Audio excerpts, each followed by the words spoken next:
예배하는 것을 싫어할까? 예수님은 요한복음 3장 16절에서 하나님이 예수님을 이 땅에 보내신 목적은 세상을 사랑하기 때문이고 세상을 구원하시기 위해서 보내셨다고 말씀을 하시면서도 예수님이 사람과 세상에 대해서 악하다고 했기 때문에 자신들이 예수 앞에 오면, 교회로 나오면, 예배드리러 나오면 자신의 악한 것이 드러날까봐 오지 않는다. 그렇게 요한복음 3장 16절 이후에서 말씀하고 있습니다. 자기의 죄가 드러나기 때문에 주 앞으로 나오지 않는다. 그래서 원래 첫사람 아담은 자신의 죄를 처리하기 위해서 하나님으로부터 멀리 도망갑니다. 우리는 죄를 지어도 하나님 앞으로 나오면 삽니다. 그런데 죄를 지은 사람들은 하나님으로부터 도망가는 것으로 자신의 죄를 처리하고 합니다. 숨으려고 합니다. 또 위장하려고 합니다. 변명하려고 합니다. 도망가거나 숨거나 위장하거나 변명하는 것으로는 어떠한 사람도 그 죄를 가릴 수가 없습니다. 또 예수를 믿는다고 하면서 교회 나와서 하나님 예배하고 섬긴다고 하면서도 왜 성령 받기를 좋아하지 않고 기뻐하지 않는가? 요한복음에 보면 성령께서 이 땅에 오시는 이유도 목적이 있습니다. 죄에 대하여, 심판에 대하여, 의에 대해서 드러나게 한다 그랬습니다. 성령이 오셔서 죄를 깨닫게 하시고 바로 우리가 어떻게 해야 하나님 앞에 의로워지게 하는가, 성령께서 하시는 일입니다. 그런데 성자 예수나 성령이신 하나님이나 똑같이 먼저 와서 하시는 일은 우리의 죄를 지적하는 일입니다. 그래서 사람들은 본래 속성상 원죄를 지은 인간은, 원죄를 타고난 죄는 하나님으로부터 그 죄 처리를 하기 위해서 도망가고 피하고 숨고 나오질 않는 겁니다. 그래서 이런 현상은 미국만 있는 것도 아니고 한국만 있는 것도 아니고 전 세계적으로 다 그렇습니다. 사람이 그렇습니다. 그래서 미국 교회에서들은 교회를 오지 않고 주님 앞으로 나오지 아니하니까 복음을 들을 수 있는 기회가 없어진다. 그러니 어떻게 하면 교회 오기 싫어하고 예수 믿기 싫어하는 사람들에게 복음을 들려줄 수 있는 기회를 마련할까 생각하다 보니까 그 사람들이 싫어하는 일을 하지 않으면 되겠다, 그렇게 생각합니다. 그럼 사람들이 싫어하는 일이 뭐냐? 죄라고 하는 문제 싫어한다. 회개를 하는 것도 싫어한다. 죄라는 문제, 회개하는 문제, 이런 걸 싫어하니까 그럼 좋다. 죄라는 말도 하지 않겠고 회개하라는 말도 하지 않겠다. 그래서 죄라는 말을 상처라는 말로 바꿨습니다. 그리고 회개라고 하는 말을 치료라고 하는 말로 고쳐놨습니다. 그러니까 교회 나온 사람들에게 늘 고쳐준다, 치료해준다, 잘되게 해준다, 행복하게 해준다, 승리하게 해준다, 성공하게 해준다, 건강하게 해준다, 잘 살게 해준다. 그러니까 싫어할 사람 아무도 없습니다. 그래서 엄청나게 미국 교회가 부흥이 됐습니다. 엄격하게 얘기하면 부흥이 아니죠. 부흥은 뭐냐? 죄인이 회개하고 하나님 앞으로 돌아오는 게 회개입니다. 숫자에 관계없습니다. 자신의 죄를 깨닫고 회개하고 하나님 앞으로 돌아오는 것, 이게 부흥입니다. 일단 교회 안에 수많은 사람들이 모였습니다. 그래서 가뜩이나 부흥이 안 되는 한국 교회 목사들이 미국에 가서 그걸 다 배워왔습니다. 그래서 한국 교회도 언제부턴가 듣도 보지도 못하던 열린 예배라든지 무슨 프로그램이 얼마나 많이 됐는지 정신을 못 차릴 정도로 프로그램이 많이 진행이 됩니다. 그 핵심 내용이 뭐냐? 잘 들여다보면 하나님 중심이 아닌 사람 중심으로 중심이 이동됐다는 얘기입니다.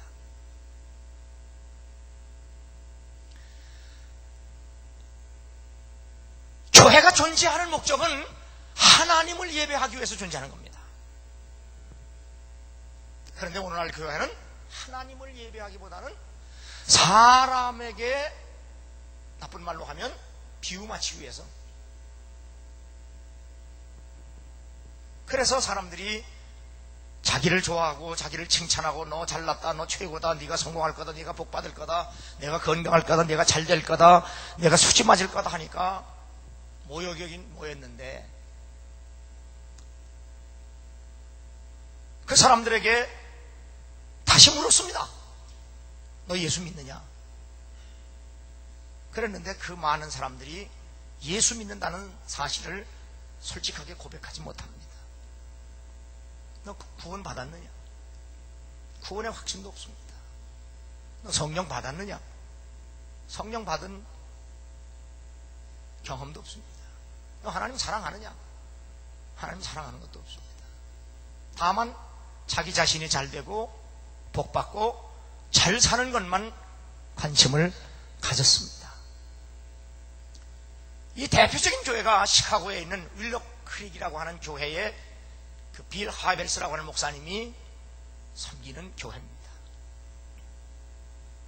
그들은 30년 동안 그렇게 교회를 섬겨오다가 요한계시록에 보면 7교회가 나오는데 그 7교회를 주님이 진단을 합니다. 그 진단은 신앙적 진단입니다. 영적 진단입니다. 그 7교회는 다 스스로 생각하기를 자기들이 신앙생활 잘 하는 줄로 생각하고 믿었습니다.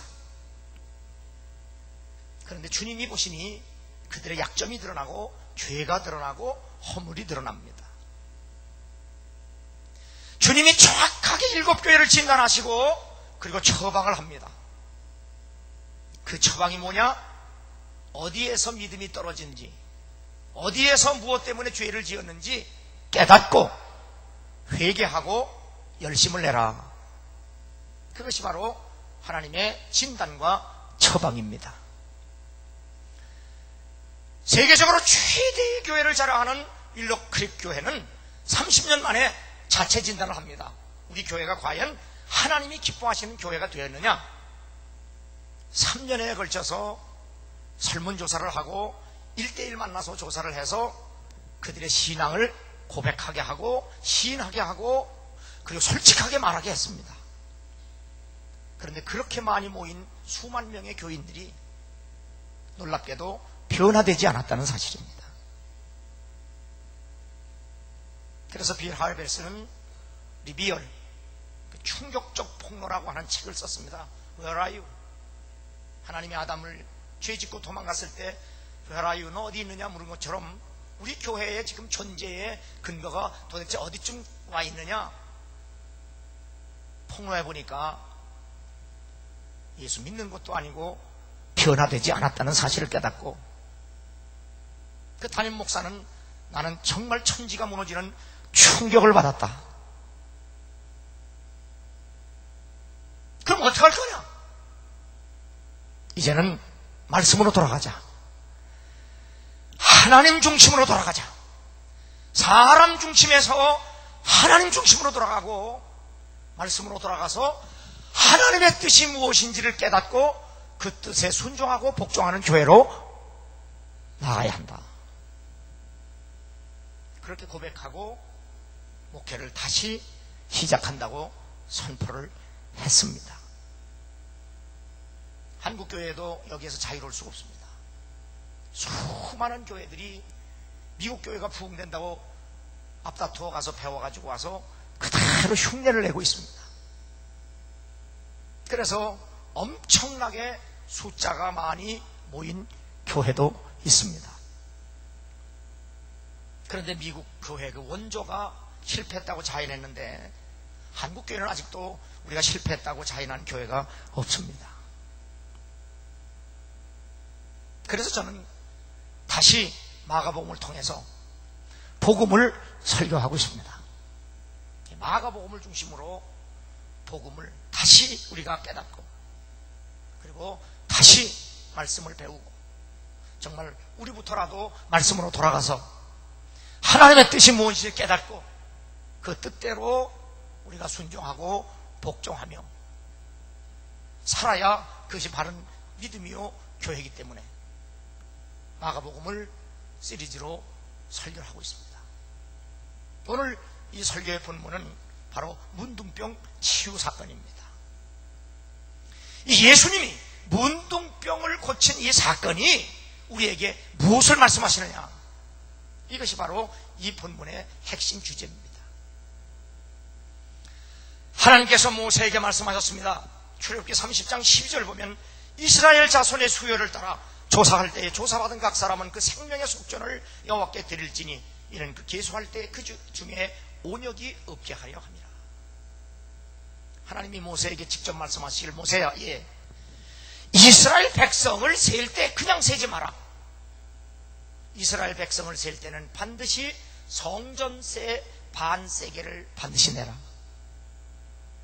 성전 세금 반세겔을 내지 않고 사람을 세면 결국 온역입니다. 온역. 정확하게 무슨 병인지는 잘 모르지만 우리가 쉽게 얘기하면 연병 걸려 죽는 겁니다. 하여튼 질병으로 죽임을 당하는 겁니다. 반세겔 속전을 내지 않고 이스라엘 백성이라고 하면 그것으로 인해서 하나님이 죽인다 그 말입니다.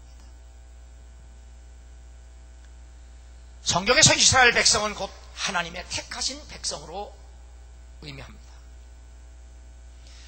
하나님이 택하신 백성, 하나님의 백성, 이스라엘 백성의 숫자에 들어가려면 반드시 그냥 들어가는 것이 아니라 생명의 속전 반세겔을 20세 이상 남자는 반드시 드려야 합니다. 그렇지 않으면 질병으로 죽임을 당합니다.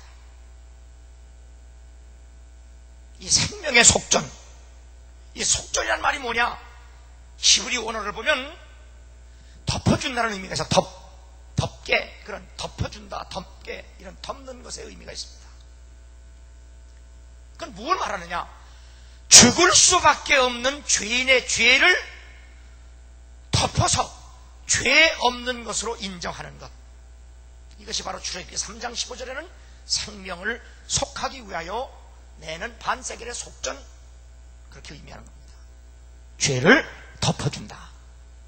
그래서 다윗이 죄를 짓고 그 죄를 감추려고 했습니다. 그 당시에 그 죄는 다윗이 왕이기 때문에 얼마든지 감출 수 있습니다. 그래서 감추려고 해서 결국 범죄한 그 여인의 남편도 죽이고 별수단과 방법을 다 써서 자신의 죄를 덮어보려고 했습니다. 스스로 덮으려고 했습니다. 그런데 스스로가 고백하기를 내 죄를 내가 스스로 덮어보려고 했는데 정말 덮으면 덮을수록 고통밖에 남는 것 없다. 내 모든 속과 뼈 마디가 다 녹아내리는 것 같다. 그래서 내가 하나님 앞에 나가서 다 토해냈다, 토설했다 했더니 하나님이 내 죄를 말끔하게 용서하셨다. 사람이 받을 수 있는 축복 중에 최고의 축복이 죄 용서받는 것이라고 하는 사실을 내가 깨달았다. 그러므로 너희들도 하나님 앞에 나가서 자신의 죄를 다 토하고 용서받으면 세상이 아무리 홍수가 범람하여 우리를 무너뜨리려고 할지라도 우리는 무너지지 않고 안연히 살 수 있다. 그렇게 다윗은 시편 32편에 고백하고 있습니다. 바로 생명의 속전 반세겔은 사람들의, 이스라엘 백성들의 죄와 허물을 덮어주는 값입니다. 그래서 출애굽기 30장 16절에 보면 여호와 앞에서 이스라엘 자손의 기념이 되어서 너희의 생명을 속하리라. 그래서 다윗은 허물의 사함을 받고 죄의 가리움을 받는 자는 복이 있다. 죄를 덮은 자는 내가 스스로 덮은 사람이 아니라 하나님에 의해서 그 죄가 덮어진 사람에게는 복이 있다는 겁니다. 이건 이미 아담과 하와에게서 주님이 스스로 자신의 죄를 덮어보려고 무화과나무 잎을 엮어서 가리고 나왔는데 하나님이 그 무화과나무 잎을 채버리고 당신이 가죽옷을 지어서 입혔다고 하는 것은 죄와 허물을 스스로 덮을 수가 없어서 하나님이 대신 덮어주셨다는 사실, 이걸 성경에서는 은혜라고 말합니다. 바로 하나님이 모세에게 이스라엘 백성이 되려면 속전을 물어야 하는데 그 속전, 그 말 뜻이 덮는다는 의미입니다. 다시 말하면 죄와 허물을 덮는다는 말씀입니다. 바로 이 속전이 기념이 되어서 바로 너희 생명을 하나님 앞에서 구원하리라, 속하리라 그 말입니다.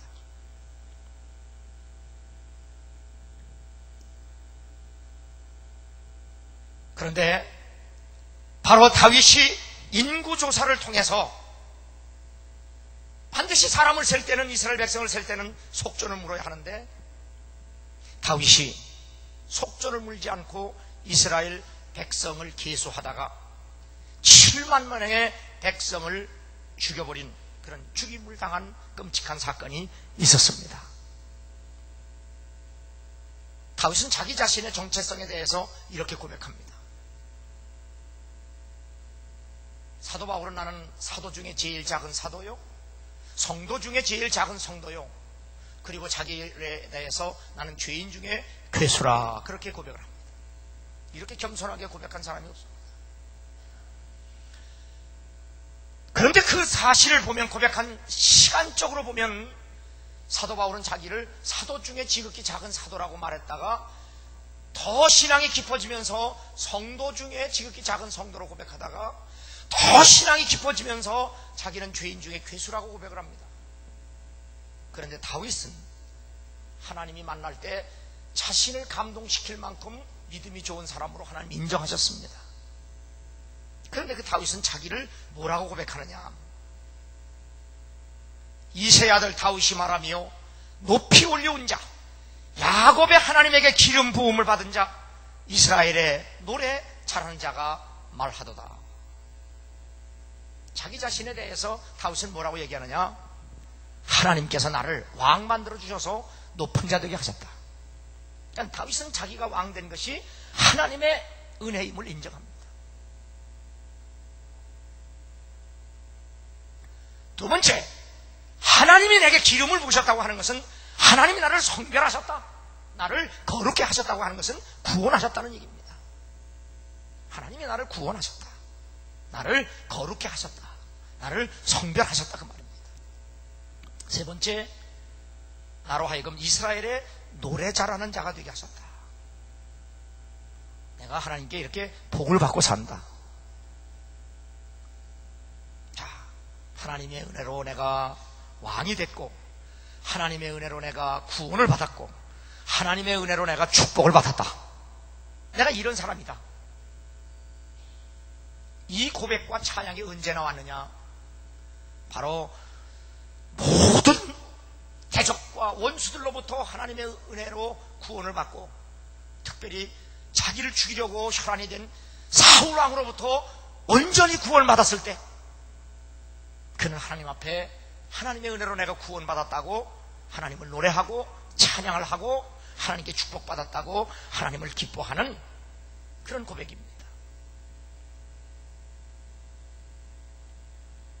그런데 바로 그때 성경은 뭐라고 또 얘기하느냐? 사탄이 일어나 이스라엘을 대적하고 다윗을 격동하여 이스라엘을 계속케 하니라.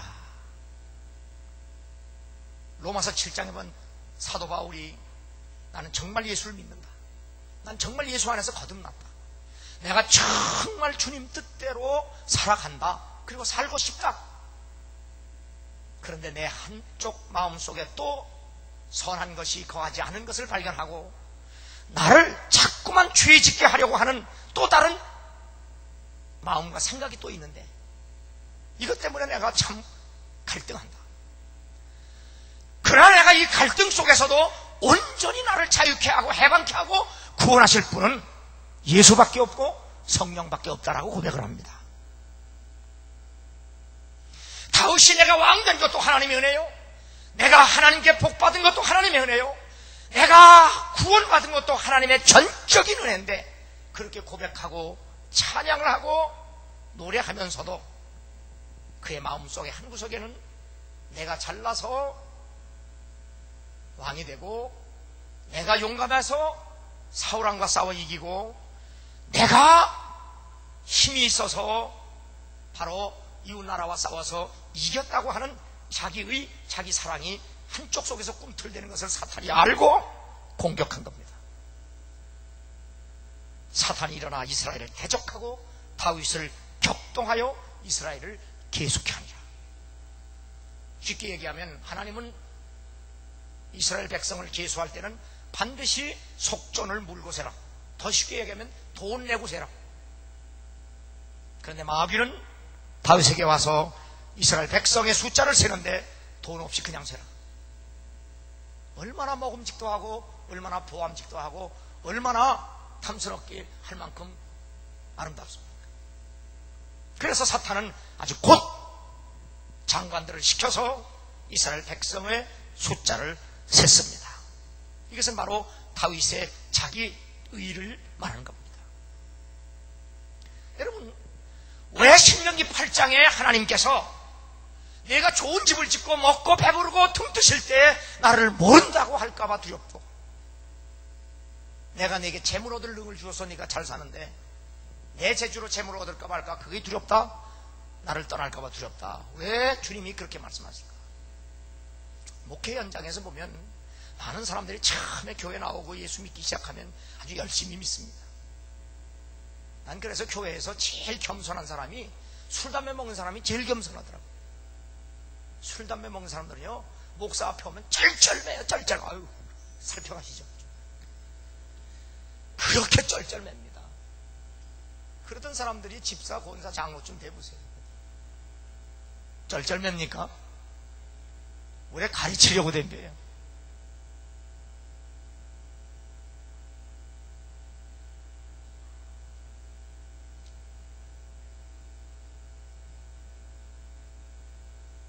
처음에는 어렵고 힘드니까 살려주세요. 그러다가 살만하면 다 체지가 제주 좋아서 제 힘으로 제가 노력해서 지가 금식기도 하고 지가 새벽에 나와서 지가 해서 했다고. 그래서 하나님이 그런 걸 두려워한다는 거예요. 지금 다윗이 그렇게 고백하잖아요.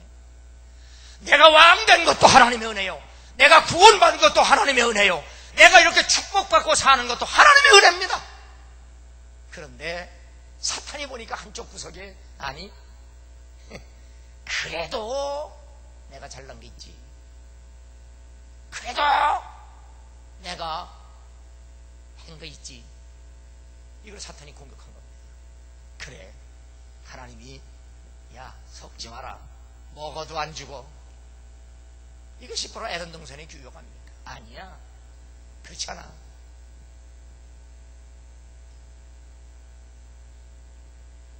역대상 21절 7절에 보면 속전을 물지 않고 이스라엘 백성을 계수한 다윗의 행위에 대해서 하나님이 이 일을 괘씸하게 여겼다.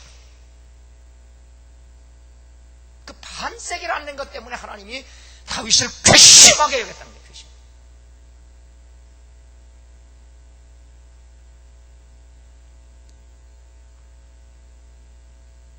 다윗은 자신의 범죄 사실을 인정합니다.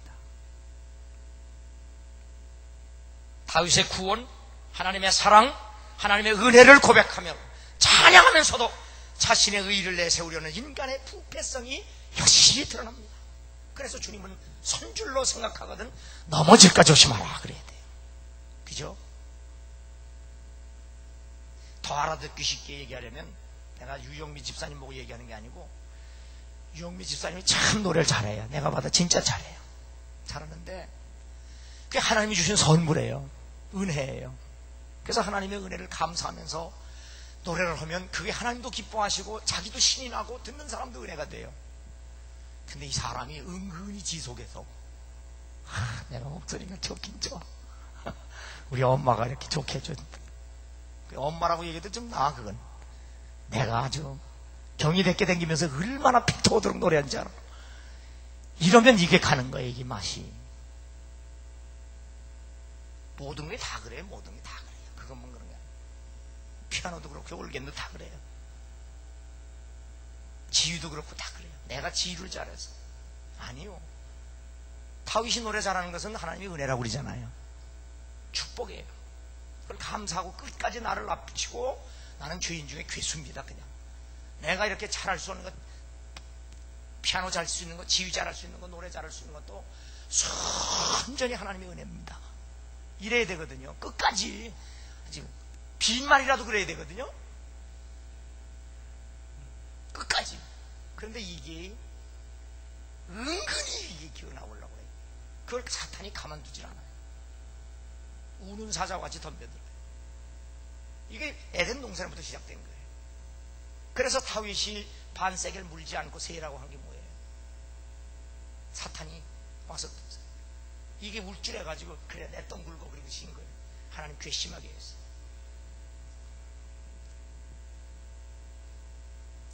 이때 다윗이 하나님께 기도하며 이 일을 행함으로 큰 죄를 지었습니다. 이제 간구하옵나니 종의 죄를 사하여 주옵소서. 내가 심히 미련하게 행한나이다. 이때 하나님은 선지자 갓을 보내서 3년 동안의 기근을 당하랴, 석 달을 대적에게 다시 쫓기는 신세가 되랴, 아니면 사흘 동안 이스라엘 백성에게 온역이 임하랴.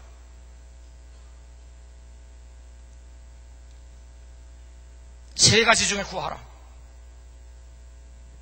그래도 다윗이 믿음이 있는 거로 가만히 생각해보니까 사람에게 매 맞고 천재지변에게 매 맞는 것보다 차라리 매를 맞아도 하나님 손에서 맞는 게 낫겠다. 그래서 하나님이 치시는 징벌의 손을 맞겠습니다. 그래서 연병에 7만 명의 백성을 죽입니다. 이에 여호와께서 이스라엘 백성에게 온역을 내리시매 이스라엘 백성의 죽은 자가 7만이었더라. 속전 없이 결코 이스라엘 백성이 없다고 하는 변함없는 하나님의 말씀입니다. 이 속전은 부유한 자나 가난한 자나 똑같이 반세계를 내도록 했습니다. 이 속전이 무엇이냐? 이 구약에 하나님이 모세에게 명령한 율법으로 정한 이 속전이 오늘 우리에게는 어떤 의미가 있느냐? 디모데전서 2장 4절에 이렇게 말씀합니다. 하나님은 모든 사람이 구원을 받으며 진리를 아는 데 이르기를 원하시느니라. 하나님도 한 분이요, 또 하나님과 사람 사이의 중보도 한 분이요, 사람이신 그리스도 예수라. 그가 모든 사람을 위하여 자기를 속전으로 주셨으니 기약이 이르면 증거할 것이라. 이를 위하여 내가 전파하는 자와 사도로 세움을 입은 것은 참말이요 거짓말이 아니니 믿음과 진리 안에서 내가 이방인의 스승이 되었다.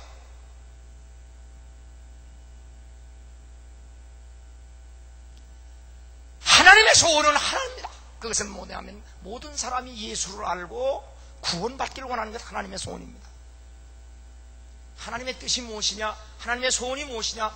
모든 사람이 예수를 알고 믿어 구원받게 이르는 것. 이것이 하나님의 한 가지 소원입니다. 그러면 인간이, 죄인이 구원받기 위해서는 어떻게 해야 되냐? 구약의 말씀대로, 율법 말씀대로 속전을 물어야 하는데, 그 속전이 바로 예수 그리스도임을 성경은 우리에게 분명히 말씀합니다. 예수 그리스도가 우리의 죄를 덮어주지 아니하면, 속전이 되지 아니하면 우리는 구원받을 수도 없고 하나님께 나아갈 수도 없습니다. 바로 사도 바울은 이 예수 그리스도, 이 속전을 증거하고 이 속전이 예수 그리스도라는 사실을 전하기 위해서 바로 특별히 이스라엘 백성뿐만 아니라 이방인의 사도가 되었다는 사실을 말씀합니다. 그러므로 나는 거짓된 사도가 아니요 진정한 진리의 사도라고 고백을 하고 있는 겁니다. 하나님의 소원대로 죄인인 우리가 구원받을 수 있게 된 것, 바로 이것이 예수 그리스도의 십자가의 대속의 죽음밖에 없다는 사실을 믿으시기 바랍니다. 통일교 문선명이가 며칠 전에 무슨 이벤트를 또 했습니다. 그 연설 내용을 보면 그 연설 내용에 하나님을 인정합니다. 천지 만물을 지으신 창조주 하나님을 인정합니다. 그리고 성경도 인정합니다. 그리고 기독교도 인정합니다. 그리고 예수 그리스도를 만왕의 왕으로 인정을 합니다. 그런데 그 연설문을 자세히 보면 하나님께서 타락한 인간을 보시면서 그것이 한이 된 겁니다. 타락한 인간이, 죄짓고 타락한 인간이 하나님 마음에는 한이 된 거예요. 그러면 그 하나님의 한을 풀어드리려면 어떻게 해야 되냐? 우리를 죄와 사망에서 구원해야 되는데, 바로 그 한을 풀기 위해서 예수가 이 땅에 오셨다는 겁니다. 그런데 사탄이, 예수 그리스도가 그 하나님의 한을 풀어드리기 위해서 이 땅에 오셨는데, 그만 사탄이 예수를 십자가에 못 박아 죽임으로 실패했다는 겁니다. 그래서 자기가 하나님의 한을 대신 푸는데, 그 한을 푸는 대신이 뭐냐? 참 가정을 회복하는 거라는 겁니다. 가정 회복이라는 겁니다. 기독교의 핵심 진리는 가정 회복이 아니라 하나님 나라와 하나님의 의의 회복입니다. 아멘. 가정 회복이 아니에요. 하나님 나라와 하나님의 의의 회복입니다.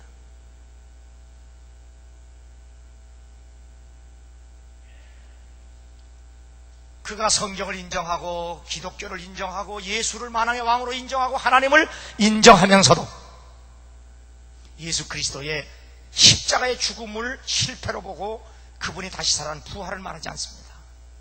부활을 말하면 자기가 설 자리를 잃기 때문입니다. 그 부활의 자리에 자기가 재림주로 대신 선 겁니다. 나는 그 사람이 나쁜 것이 아니라 그런 사람에게 속는 것이 나쁜 겁니다. 요즘 뭐 개천지인지 뭔지 우리나라 재림주가 40명이나 됩니다. 그게 다 통일교 전도관의 분파들입니다. 어떠한 재림주라고 할지라도 자기 스스로를 천지만물을 지으신 창조자라고 말하지 않습니다. 못합니다. 감히. 그들도 성경을 가지고 말합니다. 그런데 예수는 누구냐? 예수님 자신이 천지만물을 지으신 창조자라고 말씀합니다. 성경을 가지고 말하는데 성경은 왜 뭘 말하느냐? 예수님 자신이 말씀하는 내게 대해서, 예수님에 대해서 말씀하고만. 그러므로 성경에서 예수를 만나지 못하면 성경 보는 게 아닙니다. 그러므로 나는 그 이단들, 사이비들, 교주들이 나쁜 게 아니라 그 속는 게 나빠요. 그렇게 어리석게 속습니까? 그런데 속는 이유가 있습니다. 예수가 복음으로 오셨는데 그 복음으로 오신 예수가 어떻게 오셨냐? 저주받아 죽는 십자가에 도로 오신 겁니다. 율법에 분명히 말씀합니다. 나무에 달린 자마다 저주를 받았다. 예수가 십자가에 저주받아 죽었습니다. 예수님은 스스로를 말씀하시기를 예수님 자신이 어떤 누룩이 들어가지 않은 모양도 없고 맛도 없는 빵으로 말씀하셨습니다. 예수님을 당신 스스로 씨 중에 제일 작은 겨자씨로 말씀하셨습니다. 인간을 죄와 사망에서 구원하실 메시아가 태어날 것이 없어서 말구육간에 태어나셨습니다. 그래서 일찍이 이사야 선지자는 메시아가 이 땅에 오실 건데 그분은 마른 땅에서 나온 연한 순 같아서 정말 보잘것도 없고 초라하고 모양을 보면, 겉모양으로 보면 정말 믿을 만한 구석이라고는 한 것도 없다라고 오죽하면 얘기했어요. 그래서 십자가의 도가 미련한 도요, 약한 도요, 어리석은 도라고 로마 사람들, 헬라 사람들, 심지어 히브리 사람들까지도 십자가의 도를 미련한 도요, 약한 도요, 어리석은 도요.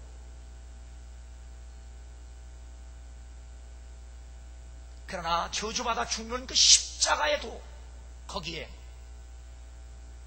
바로 우리를 죄와 사망에서 구원하시는 하나님의 능력, 생명이 있다는 사실을 깨닫고 알고 믿을 수 있는 것, 이것은 전적으로 하나님의 은혜가 아니면 안 된다는 사실을 깨달으시기 바랍니다. 누룩이 들어가지 않은 그 빵, 맛도 없는 빵, 모양도 없는 빵, 시중에 가장 천하고 보잘것없는 겨자씨, 여기에 우리의 사는 생명이 바로 예수 그리스도가 하는 사실, 이거를 보고 알려면 성령께서 오셔서, 예수께서 오셔서 우리의 죄를 드러나게 하시고 그 죄를 처리해 주시지 아니하면 결코 그 예수를 볼 수도 믿을 수도 깨달을 수도 알 수 없다는 사실입니다. 그래서 믿는 사람들에게는, 믿지 않는 사람에게는 십자가에도 어리석은 도지만, 멸망의 도지만, 믿는 우리에게는 구원의 도리라고 고백하지 않습니까?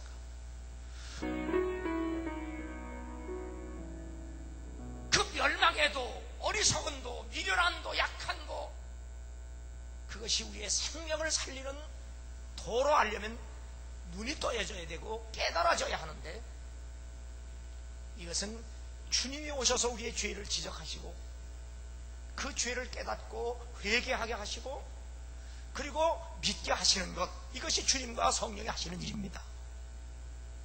이걸 통틀어서 하나님의 은혜라 그렇게 말합니다. 그래서 내가 예수 믿는 것, 내가 예수 믿고 주를 위해서 사는 것도 하나님의 은혜인데, 내가 왜 예수를 믿게 됐는지, 내가 왜 주님을 위해서 일하게 됐는지, 그 순전히 하나님의 은혜라는 건 아는데, 내가 어떻게 해서 구원받았는지, 어떻게 내가 주님이 날 구원했는지, 택해서 구원했는지, 주님이 날 부르셔서 주의 일을 하게 했는지 난 모르겠다. 이게 은혜예요. 나는 오늘 이 설교에 이거 깨닫는 여러분 되시기 바랍니다. 내가 주를 믿는 것도, 주를 위해서 일하는 것도, 헌신하는 것도, 봉사하는 것도 몰라. 왜? 수많은 사람 중에 하필이면 나를 불러서 구원하시고 나를 불러서 주의 일을 해야 했는지, 이거 은혜라는 건 아는데 왜 날 택하셔서 구원하셔서 일하게 했는지 몰라. 뭐 내가 잘나서? 아니요. 내가 돈이 많아서? 아니요. 내가 눈이 조그마서? 아니요. 왜 나를 택하고 나를 불렀는지 난 몰라. 아는 거는 주의 은혜밖에 모른다 이 말이에요. 왜 많은 사람 중에서 하나님이 날 부르셨냐 이 말이에요. 이게 신비입니다. 신비. 그리고 비밀이에요. 몰라. 그리고 왜 그분이 나를 택했느냐, 그리고 나를 왜 구원하셨느냐, 그분이 왜 나를 주님을 위해서 살게 하셨느냐, 이게 전적인 하나님의 은혜인 것을 알겠는데 왜 이 사람은 안 구원하고 날 구원했는지 난 모르겠다. 몰라요. 무엇 때문에? 그래도 내가 목소리가 좋으니까 그렇지. 아니요. 그 자체도 하나님의 은혜예요. 왜 날 목소리 좋게 했는지 몰라.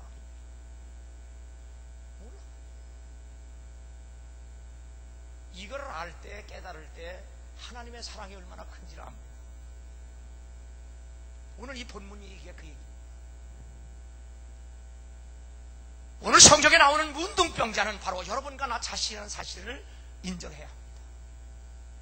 이 사건은 단순히 문둥병 환자를 고친 사건이 아니라 이 문둥병에 걸린 한 사람을 고치신 사건을 통해서 주님이 우리에게 무엇을 말씀하시려는지 그 말씀에 우리가 귀 기울여야 합니다. 문둥병은 피부병입니다. 이 피부병은 피부에 걸리면 밖으로부터, 외부로부터 오는 모든 병과 균의 침투를 막을 수가 없어요. 미국의 마이클 잭슨이라고 하는 가수가 흑인인데 자기 얼굴이 검다고 이걸 한 껍데기를 벗겨냈어요. 가죽을 벗겨냈어요. 한꺼풀 벗겨내니까 속살이 하얘니까 하얘졌어요. 하얘진 것까지는 좋은데 이 피부, 겉에 이 피부를, 전라도 말로 껍딱지를 벗겨내고 보니까 이 껍딱지가 하는 역할을 못하게 됐다 이 말이에요. 그러니까 지금 마이클 잭슨은요 완전히 이 피부가 녹아서 허물어져 내립니다. 허물어져 내립니다. 그냥 박피 수술을 하는 거 아니에요. 검버섯을 펴도 지 가죽이 좋은 거야. 그걸 괜히 가서 껍데기 벗겨가지고 허연다고 되니 그게? 한 껍데기 벗겨놓으면 그거 뒤인 거겠지? 검버섯이 펴든 내 가죽이 좋은 거야. 그게 하나님이 만들어준 가죽이야. 아멘 해. 옆 사람 인사에 검버섯도 내 거다. 그걸 껍데기를 벗겨가지고 힘만 뭐합니까? 그 가죽이 손상함으로 균이 속수무책으로 침투합니다. 이 문둥병 환자는 뭘 상징하느냐? 죄와 사망의 속수무책인 인간을 말하는 거예요. 우리는 죄를 막을 힘도 능력도 없어요. 그냥 죄의 무방비 생태계. 오죽하면 죄의 노예가 돼서 코에 끌려 댕깁니까? 코가 여기 아니지 여기지. 이게 문둥병자예요. 이 문둥병자가 예수님을 만나는 순간 원하시면 저를 깨끗게 하실 수 있습니다. 주님도 내가 원하노니 깨끗함을 받아라. 왜? 하나님의 소원이 그거니까. 그런데 성경에 문둥병이 고침받았다는 사건이 한 군데 있는데 그것도 나만 장군 아수르 이방인 한 사람입니다. 그것도 엘리사가 하나님이 이렇게 하라 하니까 그 말씀에 순종해서 그가 나음을 입었기 때문에 그것도 엘리사가 고친 것이 아니라 하나님에 의해서 고침받았다고 성경은 우리에게 말씀해 주고 있습니다. 그런데 바로 그 문둥병, 아무도 고칠 수 없는 병을 예수님이 고치셨습니다. 여기 중요한 겁니다. 아무도 고칠 수 없는 것을 고치신 분이 예수입니다. 그리고 그 고침받은 사람에게 주님은 두 가지를 말씀합니다. 첫째, 아무에게도 가서 너 낫다고 하는 것, 누가 고쳐줬다는 것도 말하지 마라. 둘째, 제사장에게는 가서 예물을 드려서 증거해라. 네가 난 것도 말하고 고쳐준 내게 대해서도 말해라. 자, 이것이 바로 오늘 본문 말씀을 이해하고 풀 수 있는 핵심 단어들입니다. 왜 말하지 말라고 했을까? 왜 예수님이 제사장에게만 가서 말하라고 할까? 그것도 그냥 말하는 것이 아니라 반드시 제물을 가지고 가서 말해라.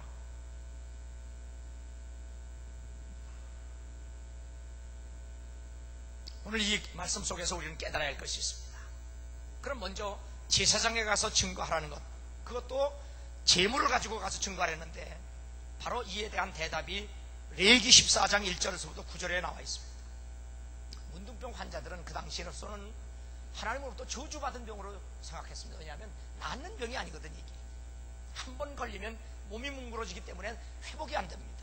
낫지를 않아요. 낫다고 할지라도 완전히 몸이 일그러져서 낫니까 잠복해 있고 낫는 병이 아니에요.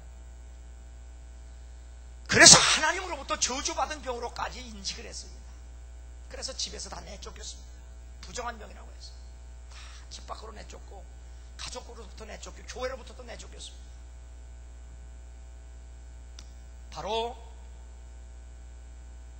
그런 환자가 혹시 낫는 경우에는 반드시 살아있는 새 2마리를 제사장에 가지고 와서 그 새를 제물 삼아서 정결해지지 않으면 바로 다시 가족으로 교회로 돌아올 수 없다는 하나님의 율법이 있습니다. 그래서 제사장에게 새 2마리를 살아있는 걸 가지고 갑니다. 그러면 제사장은 먼저 그 문둥병 환자가 고침을 받았는지 고침을 받지 못했는지 확인을 해야 합니다. 진찰을 합니다. 근데 지금 온 환자는 깨끗이 낫습니다. 이때 제사장은 흐르는 냇가로 가서 빈 그릇에 그 새를 담아가지고 그 흐르는 물에 씻어서 깨끗이 씻고 그 새를 잡습니다. 그리고 2마리 다 잡는 것이 아니라 2마리 중에 1마리만 잡아서 그 죽인 새의 피를 살아있는 새에 바릅니다. 그리고 그 새 몸에 묻은 피를 바로 그 환자 나은 사람에게 7번을 뿌립니다. 완전하게 뿌린다는 게 7번을 뿌립니다. 그리고 일주일 동안을 정결법에 의해서 머리털 다 털은 다 밀고 옷 깨끗이 빨고 아주 깨끗하게 해서 일주일을 그렇게 선별한 예식을 통해서 그 새의 피로 그를 정결케 합니다. 왜냐하면 율법을 쫓아 거의 모든 물건이 피로써 정결케 되나니 피 흘림이 없은즉 사함이 없느니라. 이것이 바로 율법입니다. 율법은 반드시 죄는 피값을 갚아야 용서가 된다는 법입니다. 법. 이게 변함이 없습니다. 이제 문둥병 환자는 주님에 의해서 고침을 받고 제사장에 나가서 정결법에 의해서 정결해졌습니다. 이게 목적이 아닙니다. 주님의 목적은 제사장에 한 번쯤 물었어야 할 겁니다. 왜? 지금까지 이스라엘 역사 속에서 이스라엘 백성 중에 문둥병 걸렸다 나은 사람이 없습니다. 그 얼마나 신기합니까? 그러면 너 어떻게 낫느냐고 물어봤을 겁니다. 그러면 이 문둥병 환자가 예수님이 고쳐줬다고 말하지 않았겠어요? 가서 얘기를 하고 그랬잖아요. 그런데 이 문둥병 환자에게 세상 물어보지도 않습니다. 그리고 여전히 율법에 의해서 그냥 새 두 마리를 잡아가지고 그냥 그 짓만 하다가 끝났습니다. 이 본문에서 주님이 우리에게 말씀하시려고 하는 말씀이 뭐냐? 제사장이 한 번쯤 물어서 그 어떻게 낫지? 나사렛에서 오신 그 예수가 요즘 한참 그 선지자 한 분 이상한 분 나타나지 않았습니까? 그분이나 고쳐줬습니다. 그렇다면 제사장은 빨리 알았을 거예요. 그분이 하나님이 보내신 메시아다. 우리 이스라엘을 구속하기 위해서 메시아를 보내신다고 선배 선지자를 통해서 끊임없이 우리에게 말씀하셨는데, 바로 아무도 고칠 수 없는 문둥병을 고치신 그분이 하나님이 아니고서는 못 고치지 않느냐. 바로 그분이 메시아다 하고 자기 하는 일은 이제 스톱해야 돼요. 쓸데없는 짓이니까. 이 이야기의 핵심은 예수가 모든 인간의 죄를 대속하시기에 오신, 속죄로 오신, 속죄제물로 오신 산새나 염소나 양이나 송아지로 피로가 아닌 그분의 피로 대신 대속하게 오신 메시아라고 오신 사실을 선포하고 있는 겁니다. 이걸 깨닫는 게 믿음이고 이것이 복음입니다. 그런데 오늘 강단에서 맨날 병 고쳐준다 그러고 웰빙이나 갖고 강의하고 잘 산다고 하고 너 잘 될 거라고 적극적으로 생각하라, 긍정적으로 생각하라, 창조적으로 생각하라, 잘 되는 나만 생각하라. 이건 복음이 아닙니다. 예수가 우리의 속전이 되지 않으면 누구도 구원받을 수가 없습니다. 누구도 죄에서 회복되지 않습니다. 누구도 구원받을 수가 없고 백성 될 수가 없습니다. 그래서 주님이 이런 제사장을 향하여 소경이 인도하니까 다 구렁텅이에 빠지지 않느냐 말씀하신 겁니다. 그럼 두 번째, 왜 말하지 말라고 했느냐? 쥐가 나왔는데. 이 환자가 나가서 뭐라고 말할 겁니까? 결국은 예수님이 아직도 십자가 지시기 전이고요, 부활하시기 전이고요, 승천하셔서 성령을 보내시기 전이기 때문에 이 사람이 예수님이 고쳐줬어도 나가서 예수님을 그리스도 메시아라고 증거할 수가 없어요. 단순히 자기 병이나 고쳐준 의사, 자기에게 말씀 전해준 선지자나 자기에게 말씀을 가르쳐준 랍비, 선생으로 밖에는 몰라요. 십자가의 도를 알아야 예수를 아는 거예요. 그분의 부활을 알아야 예수를 믿는 거예요. 이걸 모르면 믿는 게 아니에요. 그래서 우리가 전도할 때 예수 믿으면 복 받아요, 예수 믿으면 잘 돼요, 예수 믿으면 사업 잘, 이건 복음이 아닙니다. 전도도 아닙니다. 이거 그렇게 해서 끌어다 놔봐야 맨날 교회 와서 잘 되고 사업 잘 되지, 그러다 안 되면 그저 예수 그냥 헌시적 버리고 도망가지 않습니까? 예수 믿으면 병 나. 그래, 병 나라 갔다가 병이 안 나면 예수 그냥 버리고 가지 않습니까? 언제까지 이 짓을 할 겁니까? 언제까지? 그래서 예수님은 사탄이 그리스도라고 인정하고 사탄이 메시아라고 인정해도 거절했습니다. 그리고 믿음 없는 사들의 전도도 주님은 거절하셨습니다. 아무리 문선명이가 예수님을 만왕의 왕이라고 인정을 해도, 선포해도 주님은 인정하지 않습니다. 받지 않습니다. 우리가 비록 죄인이고 부잘것없고 어리석고 가난하고 무식해도 우리가 예수가 그리스도임을 믿고 우리가 주님을 인정하고 찬양하면 주님은 기뻐 받으시는 줄 믿습니다. 왜? 우리의 죄와 허물을 주님의 보혈의 피로 덮어주셨기 때문에, 주의 성령의 기름으로 우리를 바르셨고 상처를 싸매주셨기 때문에, 바로 그 피값과 성령의 기름을 인하여 하나님이 받으시는 겁니다.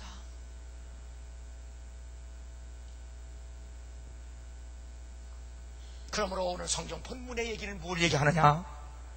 바로 예수님은 우리의 병이나 고쳐주시는 의사다가 아니라 바로 우리의 고칠 수 없는 병을 고쳐주신, 죄의 질병을 고쳐주신 그분이 바로 우리의 죄값을 갚아주시기 위해서 대신 십자가에서 속전이 되신 우리의 그리스도라는 사실을 선포하고 있는 겁니다. 그러므로 우리의 눈이 문둥병 나은 사람에게로 초점이 맞춰지지 말고 바로 그분을 고치신 그분이 십자가에서 우리를 살리시기 위해서 죽으셨다는 사실에 대해서 믿고 우리의 믿음을 온전케 하시는 그분에게 우리의 시선을 Fixing eyes on Jesus, 그분에게만 고정해서 우리의 눈이 세상이나 사탄이나 정욕이나 사입이나 이단에게로 돌아가지 아니하고 오직 날 위해서 십자가에 피 흘려 돌아가신 그 피만이 우리의 죄를 덮어주는 속전이 되기 때문에 하나님은 우리를 기꺼이 받으시고 우리를 통해서 영광을 거두신다는 사실입니다. 믿음입니다. 믿음. 그것도 예수가 그리스도라고 하는 믿음입니다. 오늘 본문이 그 얘기입니다. 이 얘기는 문둥병 고친 병원의 얘기가 아니라 문둥병을 고치신 예수께서 우리의 죄를 갚으러 오신 속전으로 오신 메시아라는 사실입니다. 주님이 갚아주지 않으면 어느 누구도 갚을 길이 없습니다. 그 예수께서 십자가에 피 흘려 죽으심으로 그 피값으로 여러분과 나를 속전하시고 그리고 우리를 의롭게 만드셔서 우리로 하여금 영생을 갖게 하시고 하나님 백성 삼아 주신 겁니다. 이 사실에 대해서 끊임없이 감사하고 끊임없이 충성하고 죽도록 충성하는 여러분 되기를 주의 이름으로 축원합니다. 우리 202장 찬송하고